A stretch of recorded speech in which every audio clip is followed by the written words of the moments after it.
تازه خبر د کابل د پرونی برید مسولیت څنګه د مقاومت ډلې یعنی د مسعود کسانو پر غاړه اخیستی دی.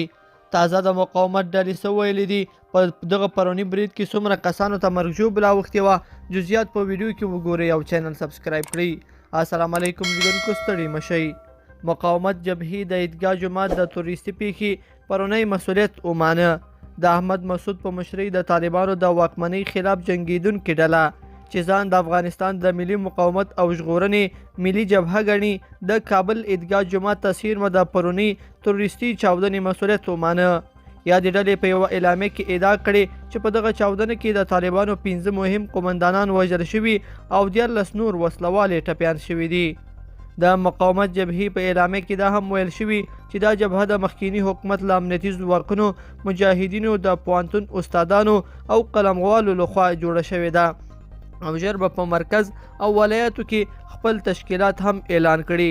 سره له دې چې مقاومت جبهې په دغه چاودنه کې د طالبانو د مرګ ژوبلې ادعا کوي، خو خبري رسنیو وژل شوي او ټپیان ملکي وګړي ګڼلي دي.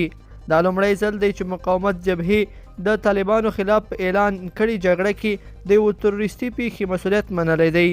طالبانو په دې پیښه کې د 2 ملکیانو وژل کېدل او 4 نورو ټپي کېدل تایید کړي، خو الجزیرې تلویزیون بیا د وژل شوو کسانو شمیر 14 تنه ښودلی دی.